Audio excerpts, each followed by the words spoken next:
Good morning. Hi, everyone. It is it's Saturday. Wow, what day is it? It's the 4th of July. My goodness, 2020, July 4th. Here we are. Wow.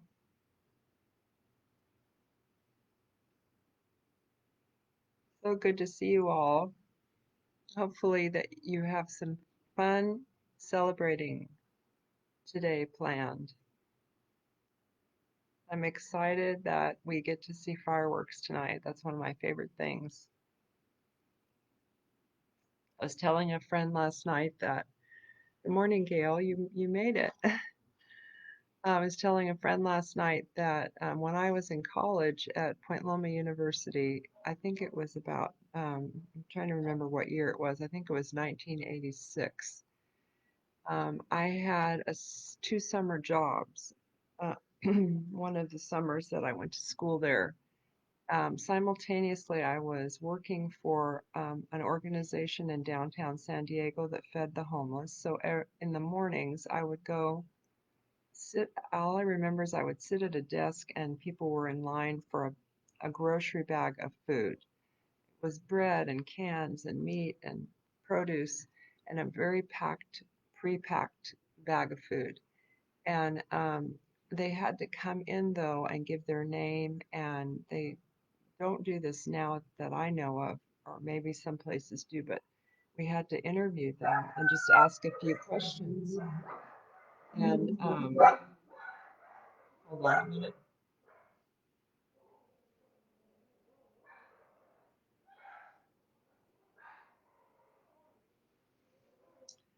And Snoopy's barking, so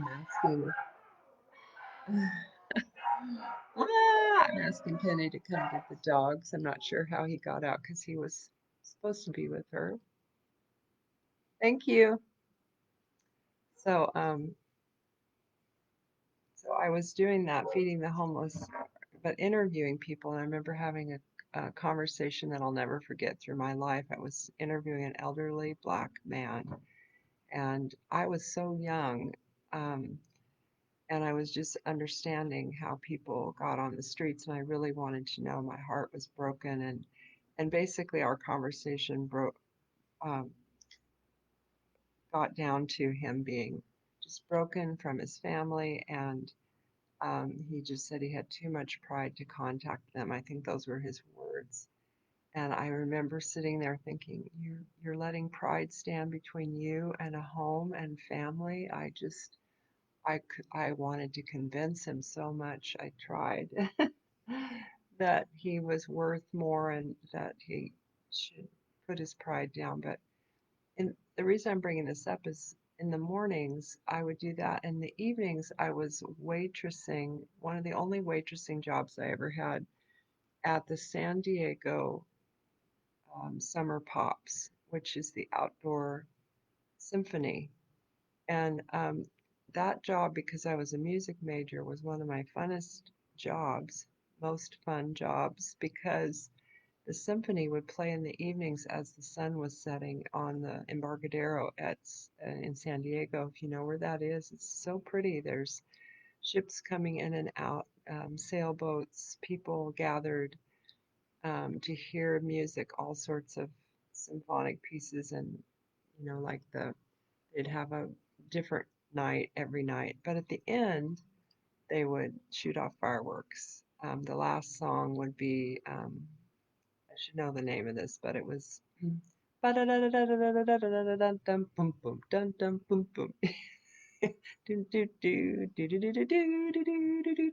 one. So the fireworks would go off, and it was dark, and everyone had heard, had been having. This is the part I wanted to get. Well, there's two things. One is that people would order $100 bottles of Dom Perignon for champagne for their meal, and I would serve them, and I would always be thinking, but I was just this morning with a homeless person, And I kept asking God, what do you want me to learn from all of this? Here are the rich, and in the morning I'm with the poor. And here are the people who are um, having whatever they want to eat tonight, running up whatever alcohol bill they want to tonight. And then tomorrow morning I'll go be with people who just want a loaf of bread. And that was such a dichotomy and such a life experience for me, teaching experience. And then I told my friend last night, because tonight is the fireworks, that one of John Philip Sousa marches, yes, one of my favorite memories was that I asked the management, because I was um, in the music department, would they please allow me to go to the place where the people set the fireworks off and watch what they were doing. So I had another incredible experience. They said yes one night. They escorted me out to the place and let me watch. At the time, I don't know what they do now, but at the time, they followed a score of music, and there were, excuse me, like dots or prompters on the music as to where they were supposed to hit the buttons for the fireworks. And I wanted to do that so badly. It looked like so much interaction of, just power of being able to go at the right appropriate beat of the song. And because they could read the music and I could read the music, I thought this is the most fun thing I've ever seen to do. But I did not do it. But at least I got to watch it. So tonight are the 4th of July fireworks all over the United States to celebrate our birthday as a nation. And I bless the United States of America. And I say happy birthday to the United States of America. And may God shed his grace on thee. 2 or 3 days ago, I had a toddler music class here where I was attempting to have a patriotic day in honor of the 4th of July. And I had them marching around the house, attempting to beat their drums or clang their cymbals, and their big tall hats falling off that I was trying to get them to wear, that I'd made for them to look like a marching band. Um, but the part of the class that touched me the most was when I pulled out my guitar and taught them the song America the Beautiful. And I really feel like this song is so anointed, and I wanted to bring it to your attention today, just to see if you would like to play it sometime today in your home. There are several verses, there's like 7 stanzas to that song. We only sang one of them. But it says, America, America, God shed his grace on thee and crown thy good with brotherhood. That's the part that got me right there. My heart just went, oh, we're all brothers and sisters. And do we know this? So I was just like singing it and telling the moms, declare this with us. And they were singing so loud, from sea to shining sea. And then I was like, oh, I wish I could do all these verses with them, but they wouldn't last through that. But you and I sometime today can take a time to listen to this hymn that was written in the 1800s. It was a poem, actually, first, before it was set to music.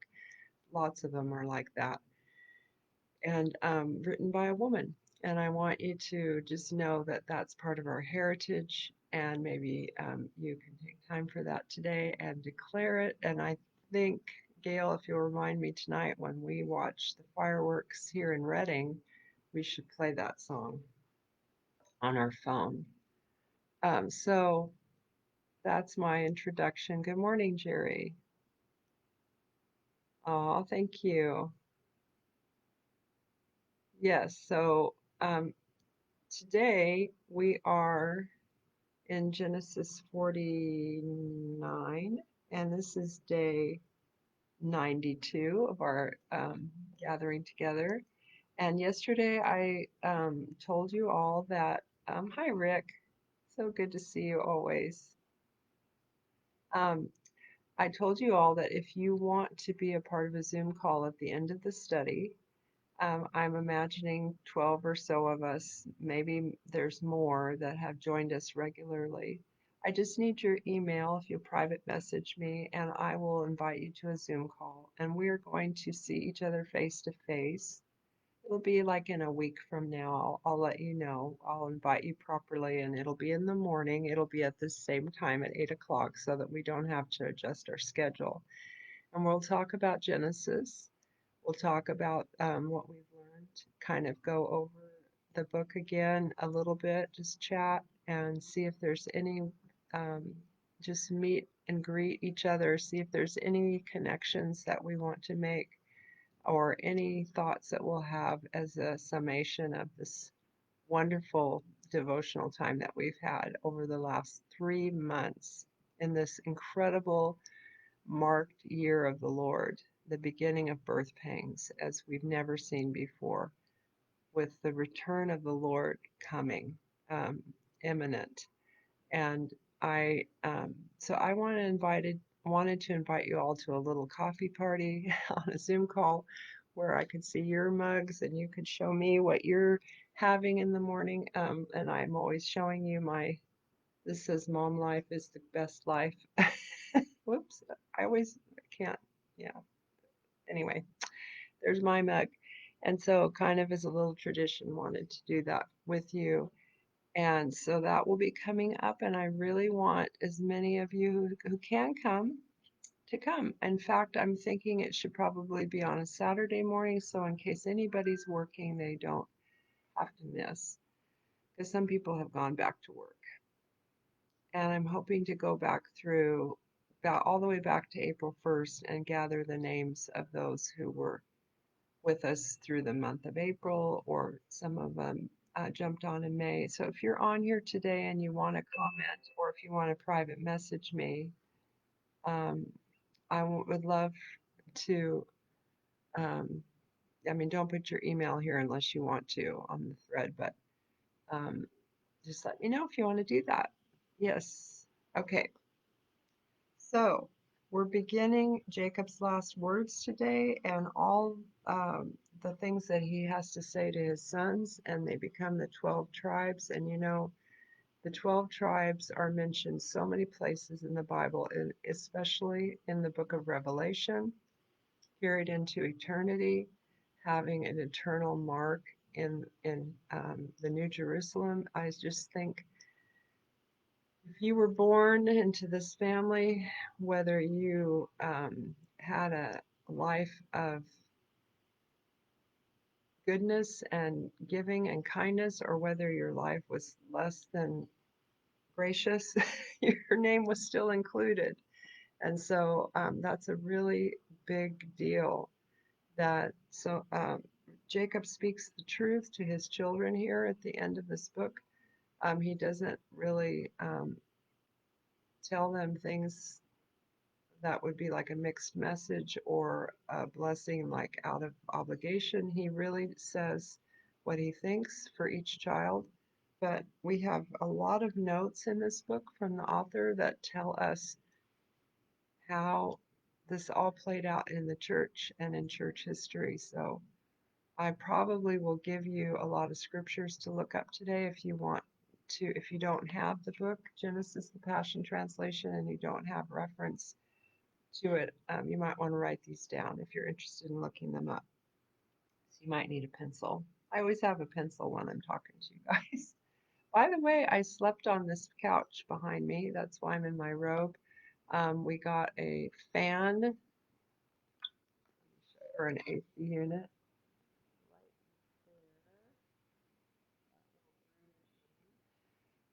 because this is also my teaching room, my work room where I teach music, and I have to have this area cool for the week that we're out of air conditioning. So I slept in here because it was actually cold in here. I had to turn it off. So um, yeah, very thankful for this borrowed portable air conditioner unit. And then I have another one that that I actually purchased that is with my daughter so she can sleep. All right, so chapter 49, and I'll begin in verse 1. Jacob called all his sons together and gathered them around his bedside. He said to them, "Let me prophesy to you about your future destinies. Come together and listen to me, O sons of Jacob, listen to your father Israel." Okay, Reuben, number 1. Reuben, my firstborn, you are my strength, and the firstfruits of my manhood. You are preeminent in pride and surpassing others in power. You are unstable, as turbulent as flood waters. You will no longer excel, for you have slept with my concubine and defiled yourself in your father's bed. This is what I mean about him just being honest. Um, Part of me feels like, you know, I thought we were supposed to forgive each other and forget and not bring things up again, but not in this case. He brings up past failures and the sin that was besetting his sons, if it was appropriate to bring up. So let's go on to Simeon and Levi. You are two of a kind and brothers in crime. For your swords have committed violent acts. O my soul, let me not join in their secret plans. O my heart, never let me be counted in their assembly. For they killed men in fits of rage, and for pleasure they maimed an ox. Cursed be their anger, for it is fierce, and their wrath so relentless. I will divide your descendants through Jacob's territory, and scatter them throughout Israel. So this is just the first 3 sons, and I wanted to take this in chunks, and this is the part that I want to talk about today. Starting in verse 1, I want to read what Brian Simmons wrote in the notes. It says, "The struggle between flesh and spirit had been fierce and protracted in Jacob, but as the end drew near, he ministered from a deep well. As the spirit of prophecy fell on him, Jacob became a shaper of destiny for his children as God revealed to him the future of his sons." So Jacob was a remarkable person in the Old Testament. He was a shaper of destiny and spoke into the future of not only his sons but the church and biblical prophecy. So it's another chance for us to see a changed life and how God redeems people and uses them as he's doing with Jacob. The prophecies were based both on their character and on their actions. He spoke into their destinies and described God's plan for each one. Genesis 49, the one we're reading about today and the next couple days, also prophesies to the day in which we live today. The rest of the Old Testament and all the New Testament are the development of Genesis 49. So that's a strong statement.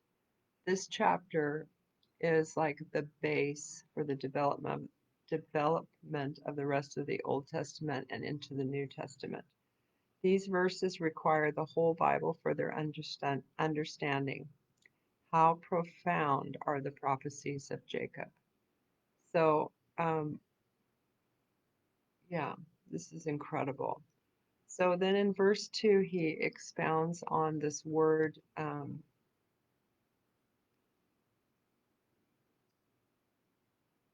Mm, Hold on a minute. Yeah, that he's starting out with his first son, Reuben. Okay.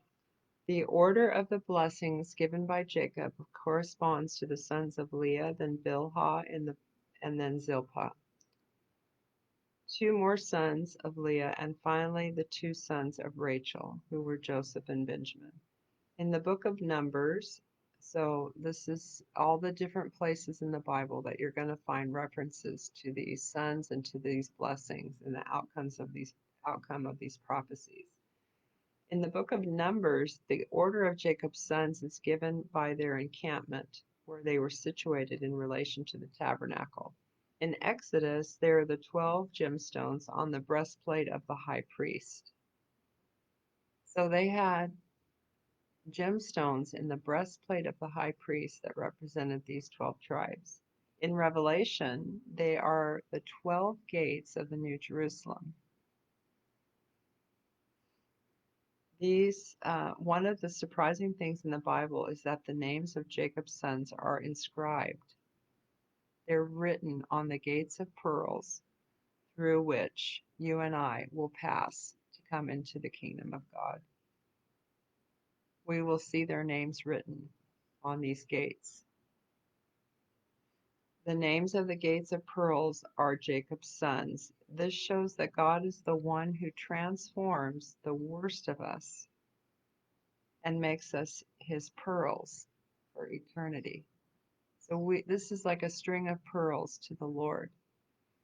This is how good God is. This is how transforming his power can be in someone's life. How I'd love to keep reminding you that God changes lives. We talked about this in the last few days. Let people's lives truly be changed. Believe them, take them at their word, and encourage them and spur them on as if they were in a great race right before your eyes. Give them the cheering squad that they need, and believe God for them that they are going to make it. They're going to cross the finish line, and that the change that you are seeing, celebrate every increment of it, because it's real. All who enter the New Jerusalem will enter by the gates of the tribes. As Jacob's spiritual sons, we can see our lives in the history and transformation of Jacob's sons. We are his spiritual sons, you and I, spiritual sons and daughters of Jacob. And in verse 4, he talks about how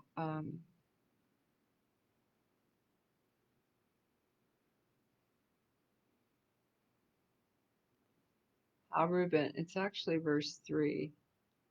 I don't know why. I think they got their verses. No, it's right. Verse 4, he talks about how Reuben slept with his concubine, went into his father's bed. And then he says from Genesis 35:22, which is easy for me to turn back to. So I'll look at Genesis 35:22 with you for a moment.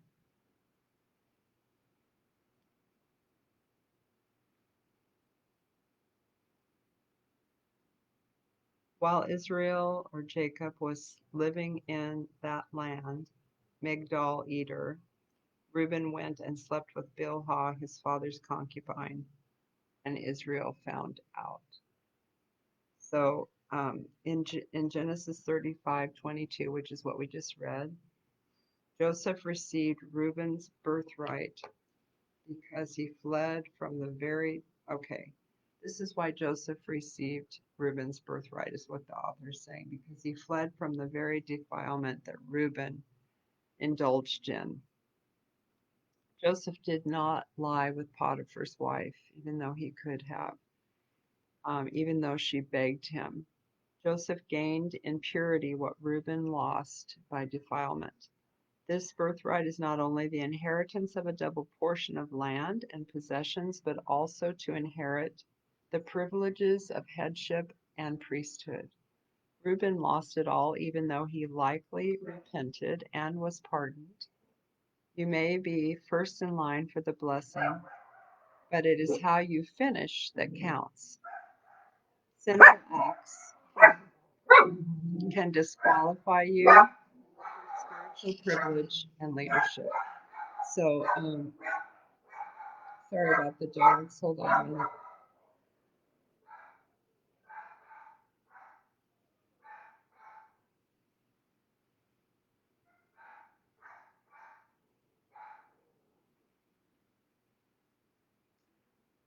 Come here, Pepper. The dogs are barking outside. Boy, I can imagine what it's going to be like tonight with the fireworks, right? Um, Honey, how does he keep getting out? Okay, so we're airing out the house this morning. We're using a whole house fan. So all the windows are open. We're trying to pull in the cool air from outside, and so that's how the dogs are getting out continuously. Sorry. Usually when I do this, the dogs are with, or at least one of them's with Penny so that they don't bark. Sorry about that. Um, I was saying, you may be first in line for the blessing, but it is how you finish that counts. So God is watching the race that we're running all throughout, and He's watching to see how consistent we'll be and how faithful we'll be, and how we finish. And it says sinful acts can disqualify you for spiritual privilege and leadership. So that's unfortunate, but that's kind of how the kingdom of God works and how we need to just pay attention to whether or not we're lackadaisical with our obedience to the Lord. And hopefully that's helpful. I don't know if this is true or not, but the other day when I was out feeding the homeless, I felt like I heard the Lord say something. You know, His voice can be so gentle and soft and quiet that you're not sure sometimes. And I certainly don't take food to the homeless for any reason of gain, although it blesses me tremendously to do it. Um, but I thought I heard him say something to me like, "You just got an upgrade in the food that you're going to be enjoying in my kingdom." The food to the homeless. I thought, did I just hear you? Is there some sort of different gradings in the food quality?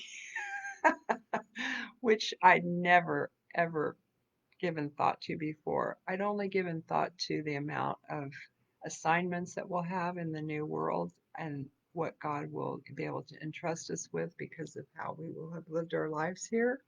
Some people don't even know that. I guess I should tell you that. It is true that He has plans for us and rewards, the Bible says. So, um, but I'd never thought about whether or not, some people will have, the finest, wonderful food, of course, to enjoy, but maybe there's even rewards or upgrades or special banquets or something that people will take part in. I don't know, but he said something to me, and I won't know till that day, but maybe I'll have a aha moment then.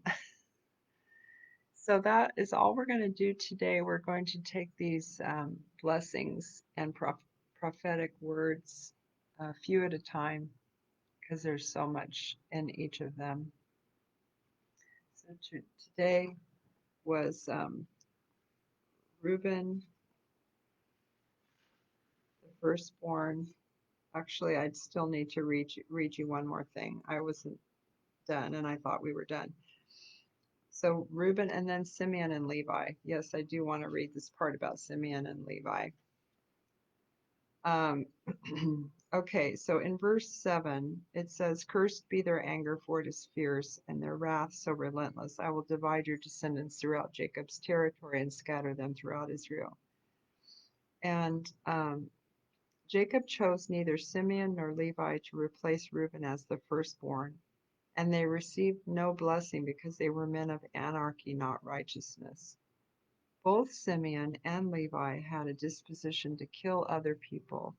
Instead of using their swords for self-defense, they wielded their weapons in cruel rage to slaughter and plunder the city of Shechem. That was in chapter 34 of Genesis, verses 25 through 30. Simeon and Levi themselves were not cursed, but their rage or their anger that they acted in is what Israel cursed. By all accounts, Simeon became the fiercest tribe among all of Israel.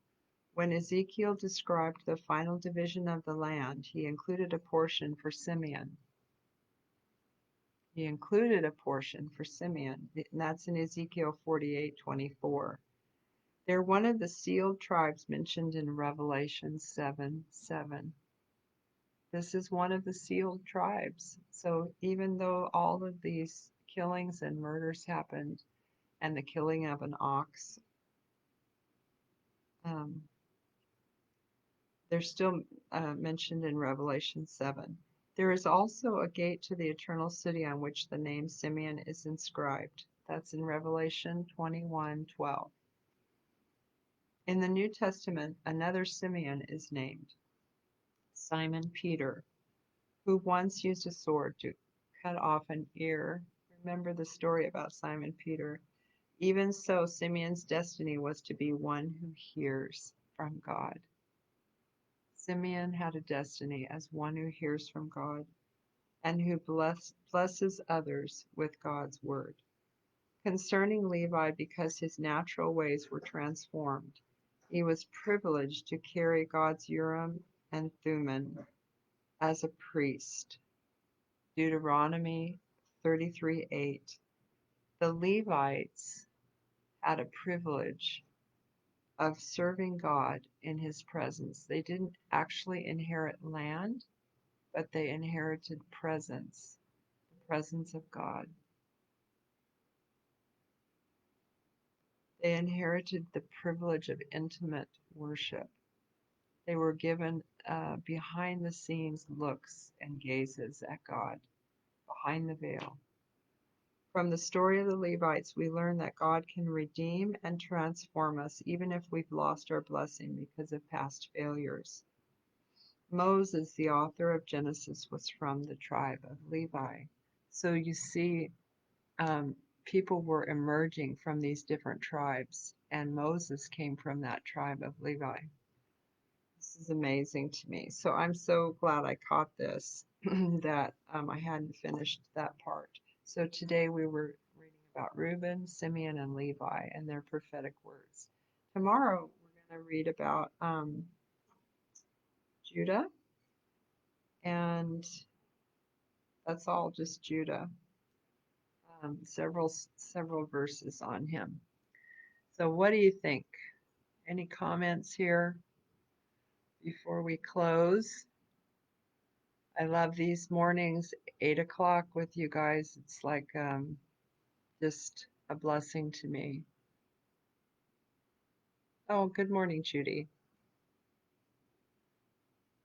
Yeah, I love Genesis. Wow, I never knew we would have such a tremendous time in Genesis.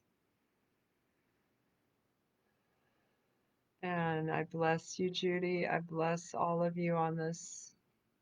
If you didn't hear and you want to private message me your email address, if you want to join us on an end of the study Zoom call on a Saturday morning coming up at 8 a.m., we are going to have time together to see one another face to face and just comment on Genesis. So, kind of an end of the study gathering. Well, I think we're done for today. I'm trying to see if there's anything else we need to say, or I hope you have a wonderful 4th of July. And tomorrow, Sunday, I'll see you at 8 a.m. again. And the reason I don't stop doing them on Sunday mornings is because I still want us to have time in the Word apart from our Sunday teachings that we might be partaking in for church. All right, take care. I hope you have a wonderful day. Bye-bye.